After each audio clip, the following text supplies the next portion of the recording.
ओम नमः सिद्धेभ्य ओम नमः सिद्धेभ्य ओम नमः सिद्धेभ्य। योगी जन ओंकार बिंदु से सहित ध्यान जो सतत करे, मुक्ति मुक्ति सुख दाता ऐसे ओम नमः का ध्यान धरे। घनधारा ध्वनि निरंतर पाप ताप नाश करे। जिन मुनि सेवित तीर्थ स्वरूपी मां जिन वाणी पाप हरे। ज्ञान अंजना व्रत सलाख से मिथ्या मोह अज्ञान हरे। उन श्री गुरुवर परंपरा को नमन करो कल्याण करे। जिन सर्वज्ञ प्रणीत यो आप गण कर गुरु जो उदित करे। कुंद कुंद जिन अग्न मुनि सम वचन कहो सुने संभल हरे।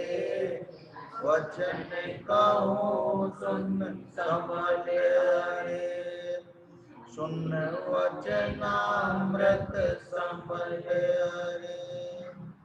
मोक्ष मार्गस्य नेतारं वेत्तारं कर्म भूप्रतां ज्ञातारं विश्वतत्त्वानां वन्दे तद्गुणगणैः।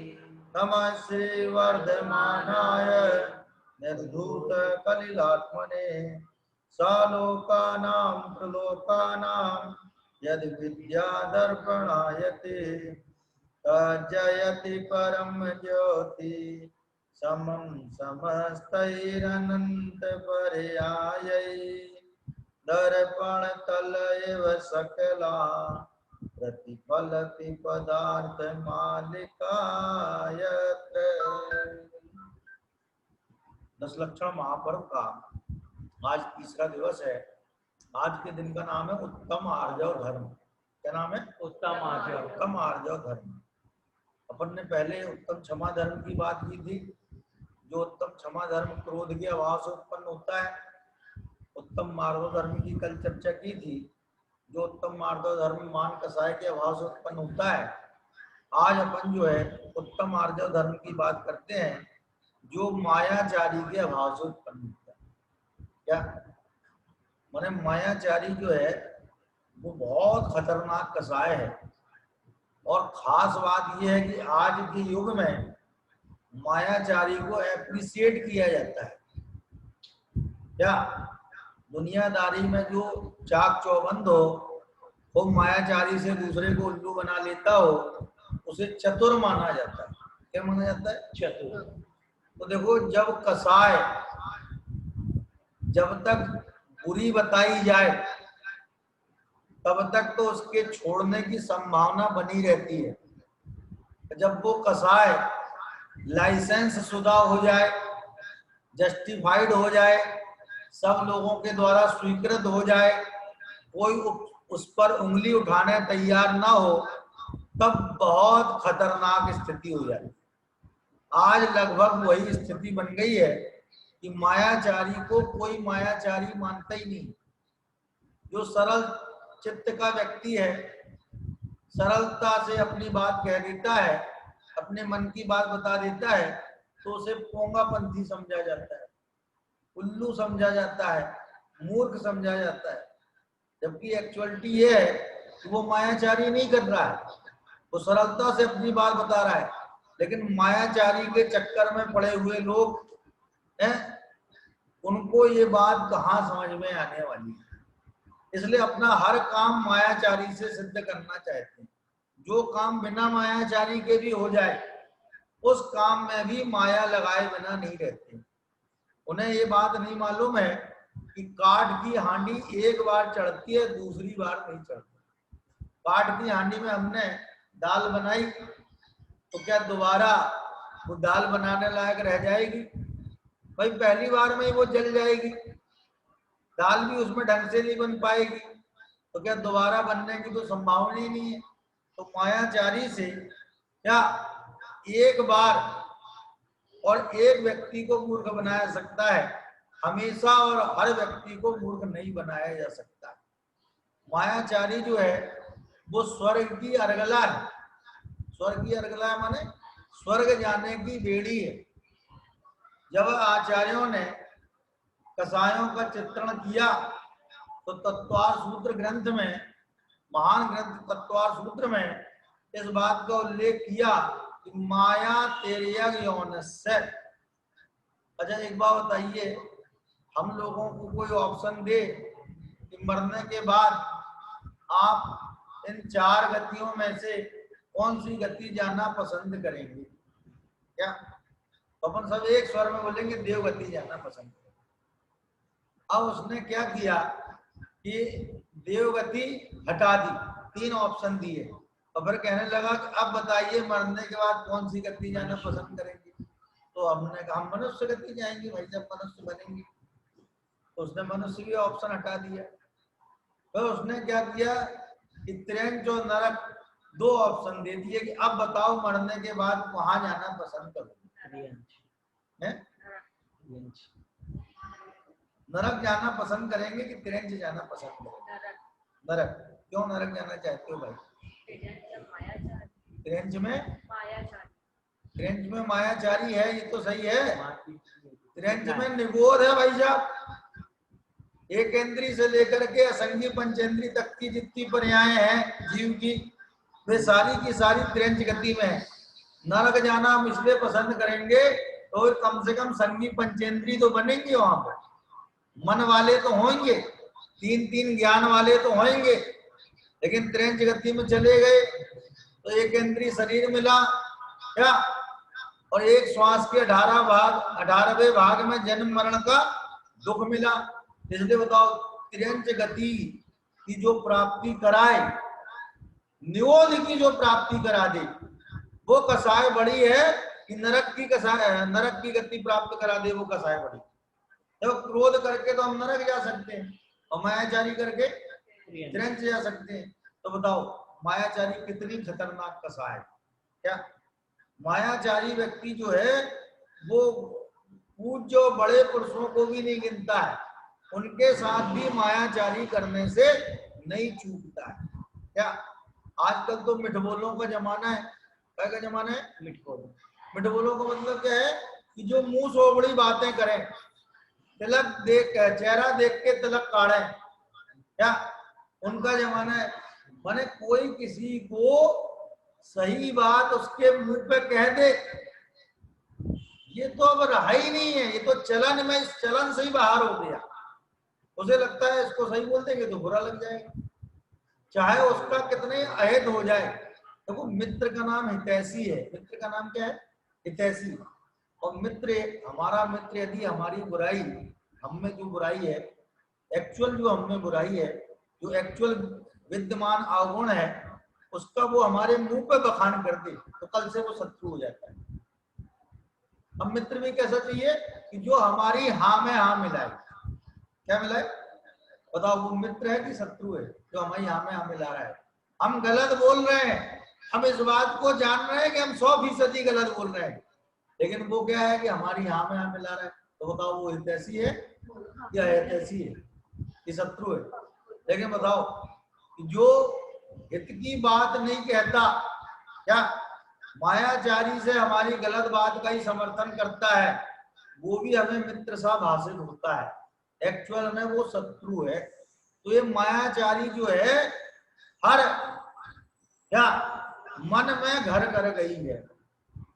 हर मन जो है इस मायाचारी का घर बन गया है। मायाचारी लोग कहते हैं कि स्त्रियों में पाई जाती है। क्या पाई जाती है? स्त्रियों में विशेष रूप से पाई जाती है। आचार्यों ने भी ऐसे लिखा है मायाचारित क्षीणम, कि मायाचारी के ढक्कन से ढका हुआ है मुंह जिसका, मायाचारी के ढक्कन से ढका हुआ है मुंह जिसका, ऐसी स्त्री के जिस प्रकार सहज रूप से मायाचार पाया जाता है, उसी तरह केवली परमात्मा के, क्या केवली परमात्मा के, किसके, केवली परमात्मा के आकाश में गमन, क्या, और दिव्य ध्वनि का प्रसारण सहज पाया जाए। देखो तो सहजता को बताने के लिए ये प्रवचन सार में आचार्य कुंद कुंद देव ने गाथा लिखी है मायाचारित क्षीणम करके। उसमें उसकी टीका में ये बात आई है कि सहजता को बताने के लिए स्त्रियों की मायाचारी की उपमा दी गई।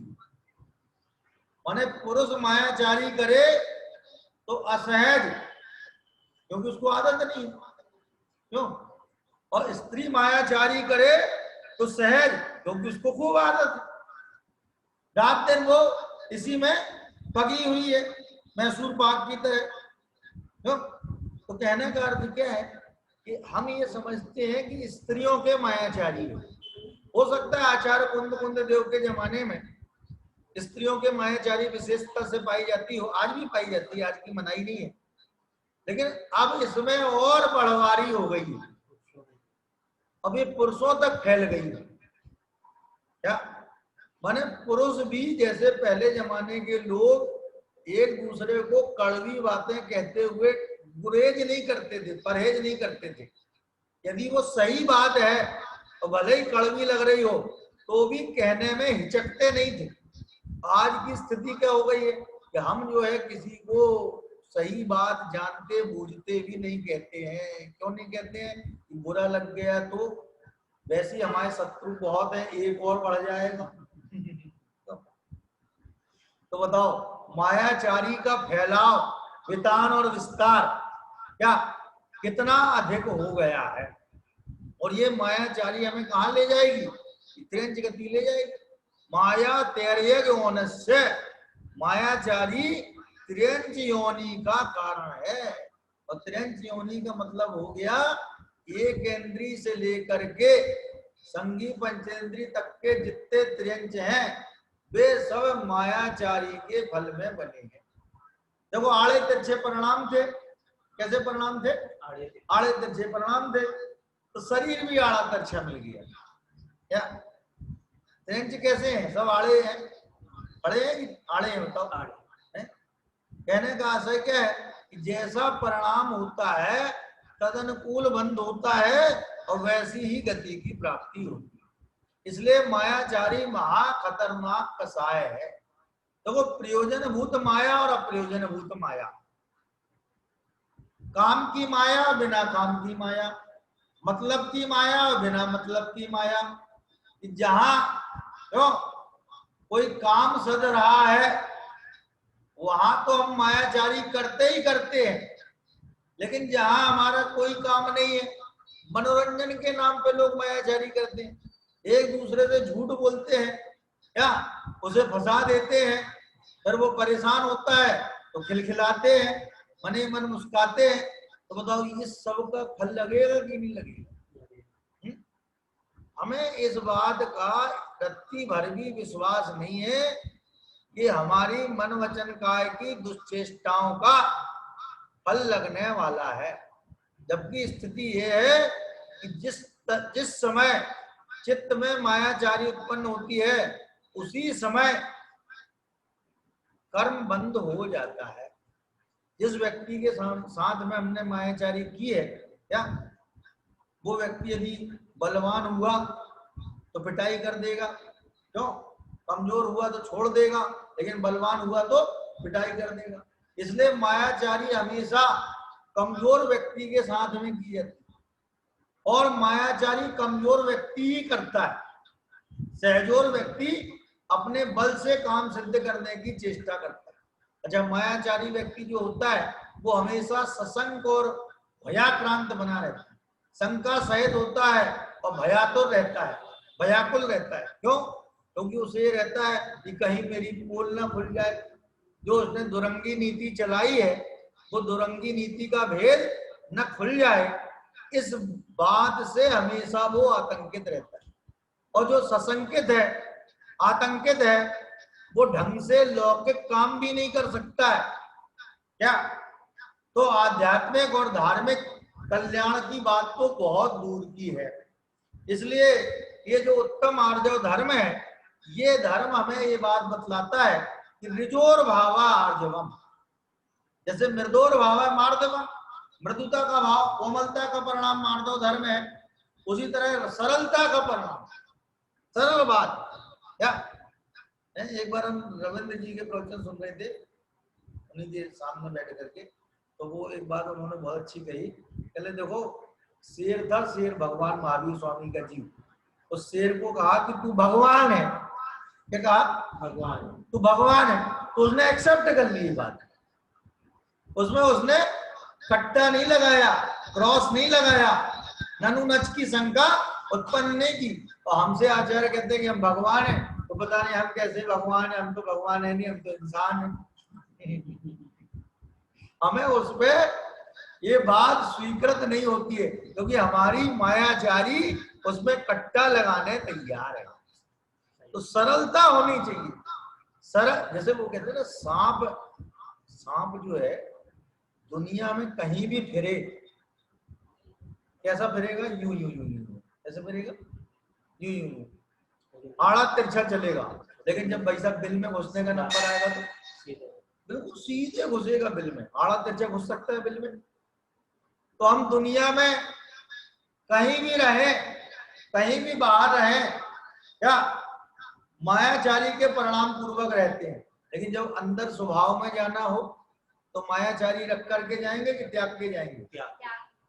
स्वभाव में जाने के लिए मायाचारी का त्याग अनिवार्य है।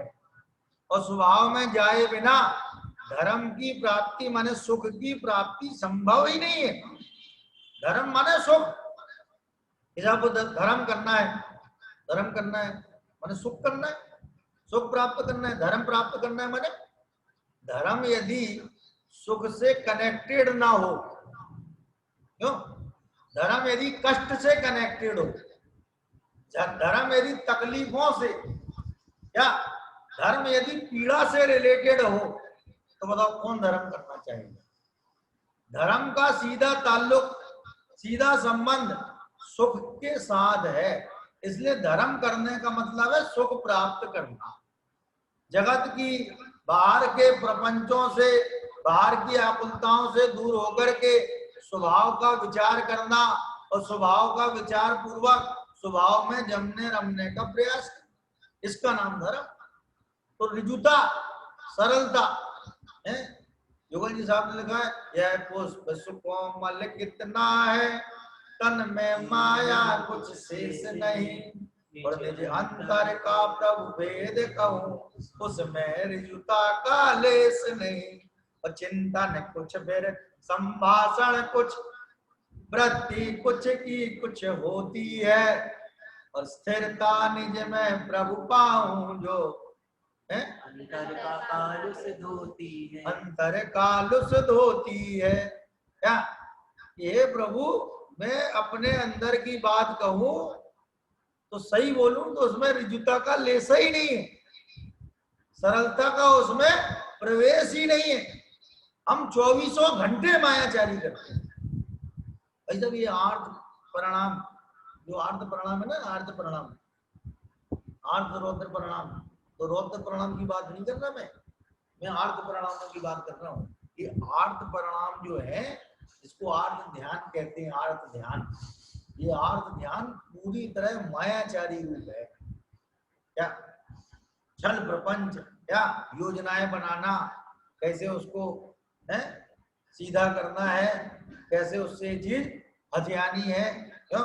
कबाड़ी वाले के पास कोई चीज अच्छी बढ़िया आ गई है तो 4 ग्राहक भेज दिए, जिन्होंने घिना दिया उसको बिल्कुल, 5वें खुद गए और फिर बाद में उसको ले आए। खुद ही भेजे गए थे 4 ग्राहक जिन्होंने उसकी कम कीमत लगाई थी। माने हम जो है हर हिकमत लगाने तैयार है।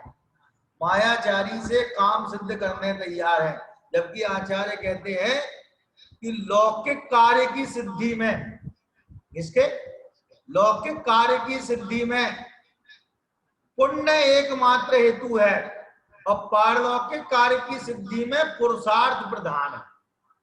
मैंने यदि हमें आत्मिक सुख प्राप्त करना है तो उसके लिए पुरुषार्थ चाहिए, और यदि लौकिक सामग्री प्राप्त करनी है तो उसके लिए पुण्य चाहिए, मायाचारी नहीं चाहिए। अच्छा एक बात बताओ, दुनिया का सबसे बड़ा पैसा वाला कौन है? कौन होता है नहीं? तो तुम लोग कहोगे वो है अमेजन का मालिक, वो है। मैं उसकी बात नहीं कर रहा हूँ, मैं दुनिया का सबसे बड़ा पैसा वाला होता कौन है? चक्रवर्ती। कौन होता है?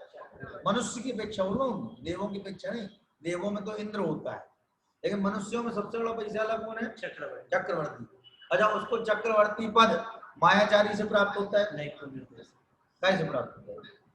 तो चक्रवर्ती जैसे पद की प्राप्ति जब पुण्य से संभव है तो हम लौकिक छोटे मोटे कार्य मायाचारी से करना चाहते हैं, तो बताओ ये हमारी मान्यता सही है कि गलत है?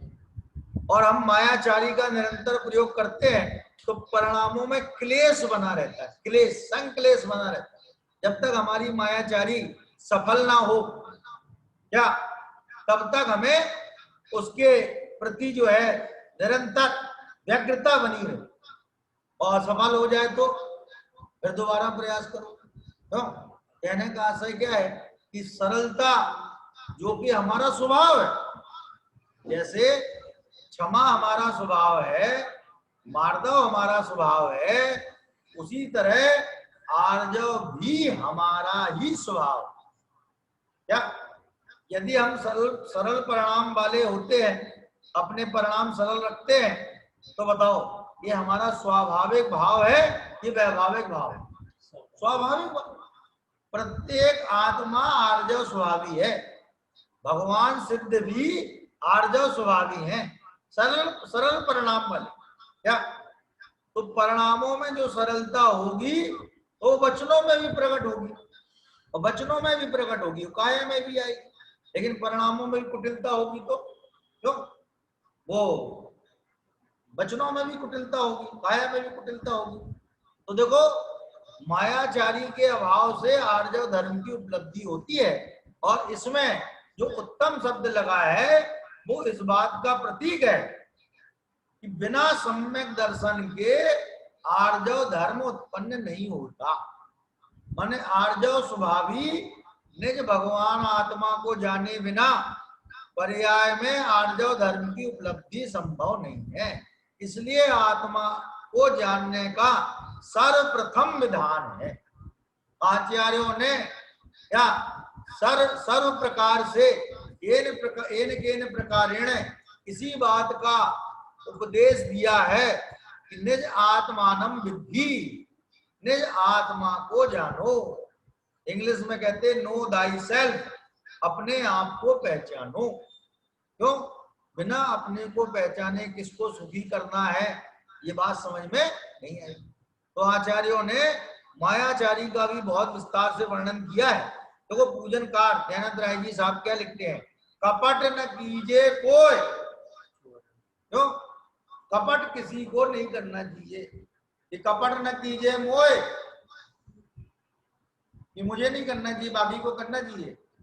कि कोई न कीजिए कोई कपट न कीजिए मोए नहीं, कपट न कीजिए कोई, किसी को भी कपट नहीं करना चाहिए। मतलब लोगों ने तो ऐसा अपने दिमाग में सेट कर रखा है, फिक्स कर रखा है। देखो जी यदि मायाचारी नहीं करेंगे ना तो व्यापार करना मुश्किल है। अच्छा तो एक दाम की दुकानदारी करने वालों की दुकान ज्यादा चलती है, कई दाम से रेट बेचने वालों की दुकानदारी ज्यादा चलती है। उसने बोर्ड लगा रखा है बड़ा बड़ा, एक दाम, तो उसके हम जाते हैं बिल्कुल, उसने जो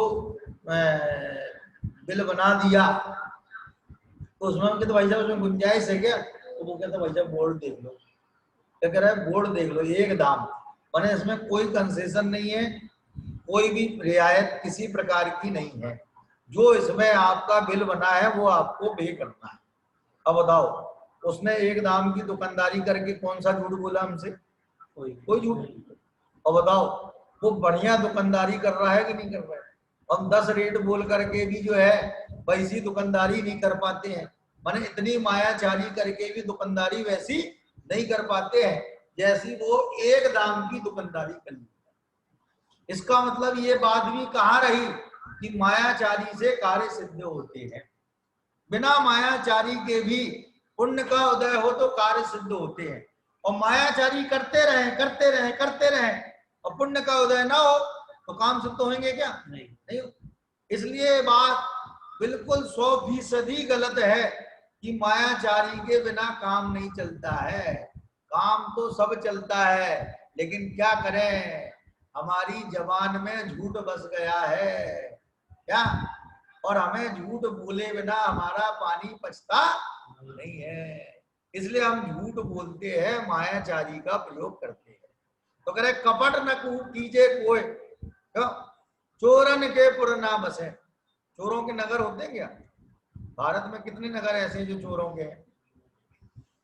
कितने नगर ऐसे हैं जिनमें चोर ही चोर रहते हो? कितने बताओ? पता नहीं है ही नहीं कोई भी। ऐसे कोई नगर नहीं है जहां खाली चोरे चोर लोग रहते हो। तो कपटी लोग कभी भी समाज का निर्माण नहीं कर सकते, संगठन का निर्माण नहीं कर सकते। क्या? चोरन के पुर ना बसे, अर्थात उनकी तरक्की नहीं हो सकती।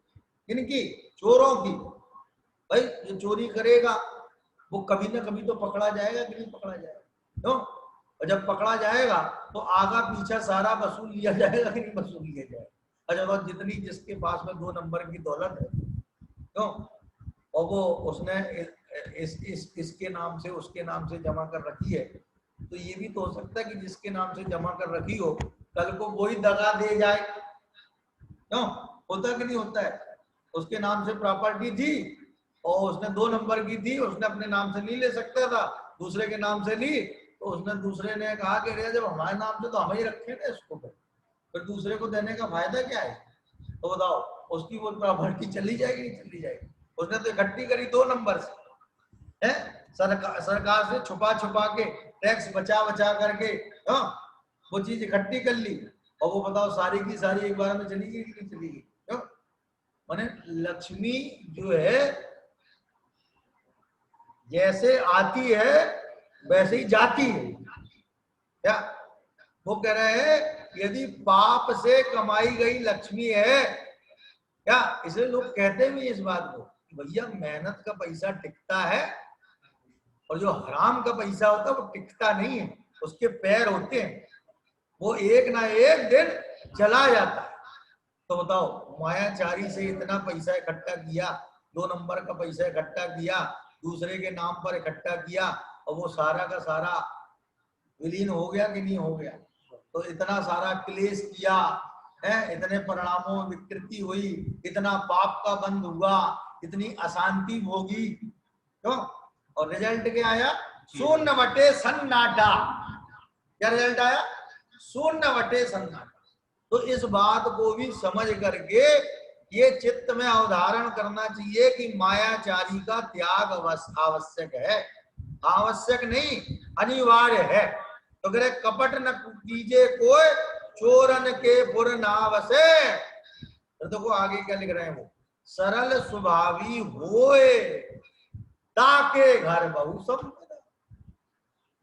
चक्रवर्ती बहुत मायाचारी होता होगा, चक्रवर्ती की बहुत मायाचारी होती होगी। अच्छा बोलो चक्रवर्ती को किसके साथ मायाचारी करनी है?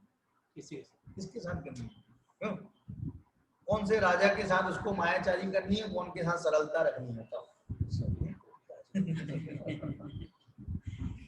चक्रवर्ती जो है बड़ा सरल स्वभावी होता है चक्रवर्ती। और देख लो ताके घर बहु संपदा, माने वो इस छंद के साथ इस बात को भी हमें बताना चाह रहे हैं कि भैया तुम्हें बहुत संपदा चाहिए है ना, तो उसके लिए भी सरल स्वभाव चाहिए। स्वभाव में यदि मायाचारी होगी या निकृति होगी तो संपदा चली जाएगी, रहेगी नहीं। क्या फिर आगे क्या लिखा है? उत्तम आर्जव रीति बखानी रंजक दगा बहुत दुखदान। ये उत्तम आर्जव की ये परंपरा बताई गई, रही रीति माने स्वरूप, यानी उत्तम आर्जव का ये स्वरूप बताया गया है। क्या स्वरूप बताया गया है कि उत्तम आर्जव के विपरीत जो दगा है, क्या दगा किसी का सगा नहीं है, ना मानो तो करके देखो। तुम्हें पता है कि नहीं पता, दगा सगा है कि सौतीला है? दगा सगा है कि सौतीला है? सौतीला है सब। क्या दगा जो है कभी साथ देने वाला नहीं है। जिन लोगों ने दगा किया है वे अकेले पड़ गए हैं, क्या उनका सभी ने साथ छोड़ दिया है। तो कह रहे हैं कि रंजक दगा बहुत दुखदानी। किसी के साथ थोड़ा सा भी झूठ बोल देना अपन, तो अपन इस चक्कर में रहते हैं कि ये झूठ हमारी खुल ना जाए, और यदि उस झूठ का किसी और को भी पता है तो हम और ज्यादा आतंकित रहते हैं, यार किया तो हमने उसके साथ है और पता तो इसको है, कहीं ये ना भौंक दे उसके आगे, ये ना बोल दे उसके आगे। तो हम उससे कहते भैया देखो यार तुम्हें पता लगे, तुम बोलना नहीं उसको। अच्छा बोलने के बाद भी मन में रहती है कहीं बोल दिया तो। अच्छा उससे जब हमने बोल दिया कि तुम बोलना नहीं, तो हम उसके नीचे दब गए। क्या हाँ हम बोलेंगे ही, लेकिन तुम्हें एक काम करना पड़ेगा हमारा। और उसने ब्लैकमेल करना चालू कर दिया। क्या अच्छा बताओ बताओ, हमें मालूम है तुम ऐसा ही हो, पता तो लग गया, क्या करें। अब उसका बेचारा काम कर रहा है कौन?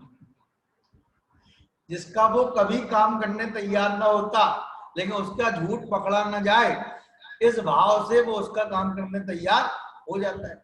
और उसके बाद भी उसको सल्ल बनी रहती है कि कहीं मेरा झूठ पकड़ा। कहने का आशय ये है कि ये दगा जो है, किसी के साथ थोड़ा सा भी दगा हम करते हैं तो सही बोल देना। एक शायर ने लिखा, दिल टूटने से तकलीफ तो जरूर हुई लेकिन तमाम उम्र को आराम हो गया। क्या कहा? दिल टूटने से तकलीफ तो जरूर हुई लेकिन तमाम उम्र को आराम हो गया। उसी तरह अपन कह सकते हैं कि सच बोलने से तकलीफ तो जरूर हुई लेकिन तमाम उम्र को आराम हो गया। जब हमें कुछ छिपाना तो नहीं पड़ेगा, बोल दिया हाँ हमने कही थी ये बात, क्या अब ये बात हमने कह दी, क्या कर लेगा? तोप से थोड़ी उड़ा देगा, हमें उड़ा देगा क्या? माने हम यदि सही बात बोलते हैं तो बिल्कुल निसल्ल हो जाते हैं, निर्भर हो जाते हैं। अब हमें किसी से दबने की कोई जरूरत नहीं है। और झूठ बोलते हैं तो इससे भी दबेंगे, उससे भी दबेंगे, और जो चाहे वो हमें दबा ले। जिसको हमारा झूठ पता लगेगा वही दबा लेगा। तो बताओ सच बोलना बढ़िया है कि झूठ बोलना बढ़िया है? सच बोलना। तो मायाजारी बहुत खतरनाक है। तो कह रहे हैं रंजक दगा बहुत दुखदानी, और कह रहे मन में होए सो बचन उचरिए और बचन होए सो तन सो करे। जैसे मेरे मन में भाव आ जाए कि मैं तुम्हारी पिटाई कर दूंगा, तो मैं पहले तो बोलूं कि मैं तुम्हारी पिटाई करने आ रहा हूं, और फिर आ करके तुम्हारी पिटाई कर दूं, तो बताओ आर्य धर्म मुझे हो जाएगा कि नहीं हो जाएगा? इसमें तो यही लिखा है कि मन में होए सो वचन उचरिए, वचन होए सो तन सो करिए। तो हमने जो बात मन में आई वो वचन से कह दी, कर भी दी। तो बताओ आर्य धर्म हो गया? लेकिन भाई साहब ये आर्य धर्म नहीं है, ये उन मुनिराजों के लिए लिखा है कि जिन मुनिराजों का मन इतना पवित्र है, क्या कि उनके मन की बात यदि वचनों में आ जाए तो जगत में फूलों की वर्षा हो जाए, और यदि वही बात काया से कार्यान्वित हो जाए, क्रियान्वित हो जाए, तो जगत निहाल हो जाए। ऐसे पवित्र मन वाले, क्या ऐसे निर्मल हृदय वाले मुनिराजों के संदर्भ में ये बात है कि वे मन में जो होता है वही वचन से कहते हैं और वही काया से करते हैं। लेकिन हम लोगों का मन तो इतना पवित्र है, क्या कि हमारे मन की बात वचनों में आ जाए तो कोहराम मच जाए, और यदि काया से हम करने लग जाएं तो प्रलय आ जाए। क्यों? तो हमारे लिए क्या है, मन में हो ये सो मन में रखिए, और वचन हो ये सो तन सो ना करिए। ये मन में होए तो हमें मन में रखनी चाहिए। भाई हमारा भाव मन का, क्यों कोई कुटिल भाव मन में आ जाए तो क्या जरूरी के वचन से उसको बोले ही बोले हम? क्या जरूरी है कि उसको काया से हम करें ही करें? बल्कि मन में ही रखें क्या, और वचन से न बोले और काया से उसे हम ना करें। इसलिए हमारे लिए ये बात नहीं है भाई साहब। तो कहने लिखी तो है पूजन में, कहने पूजन में इसलिए लिखी है कि जिससे हमारा मन हम इतना पवित्र बना लें। माने प्रेरणा के लिए लिखी है, क्या के लिखी है? हमें प्रेरणा देने के लिए बात लिखी है कि हम अपने मन को इतना पवित्र बना लें कि मन की बात वचनों में कही जा सके और वचनों की बात काया में लाई जा सके। इसलिए लिखा है कि मन में होए सो वचन उचरिए, वचन होए सो तन सो करिए। क्या अब देखो क्या कह रहे हैं कि करिए सरल त्यों जोग अपने। योग माने योग संस्कृत प्राकृत भाषा में, संस्कृत नहीं प्राकृत में हमेशा या का जा बन जाता है। हमेशा ध्यान रखना, या का क्या बन जाता है? जा। माने हिंदी क्या है? प्राकृत है। हिंदी कौन सी भाषा है? देखो प्राकृत उसको ही नहीं बोलते हैं जो आचार्य कुंद कुंद देव ने लिखी है, जो हमारे पुराने शास्त्रों में आई, उसी के नाम प्राकृत नहीं है। जो प्रकृति से उत्पन्न हो जाए, नेचुरली जिसका प्रोडक्शन हो जाए, उसको बोलते हैं प्राकृत। तो हिंदी भाषा जो है प्राकृत भाषा है। कैसी भाषा है? प्रकृति से उत्पन्न। जैसे बोलेंगे संस्कृत में संयोग, तो हिंदी बोलेंगे संजोग। क्या बोलेंगे? संजोग। और ये तो समय की भाषा है। कहाँ की? ये दयानंद राय जी साहब की भाषा है। कौन सी है? वृंदावन भाषा, वृंदावन की जो भाषा थी ना उस समय, कौन सी भाषा थी वृंदावन की? है ब्रज। हाँ, ब्रज भाषा। तो ये ब्रज भाषा है। तो इसमें कह रहे हैं करिए सरल त्यों जोग अपने, अपने तीनों योगों को सरल रखो, मन वचन काय को सरल रखो। और करे देख निर्मल आरसी। देख लो, आरसी माने दर्पण, आरसी माने दर्पण। दर्पण तो कहते हैं हाथ कंगन को आरसी क्या, पढ़े लिखे को फारसी क्या। ये हाथ का कंगन देखना है तो कैसे देखें? हाथ से देखो, हाथ में कंगन पहनो, देख लो कि नहीं, दर्पण में देखोगे इसको।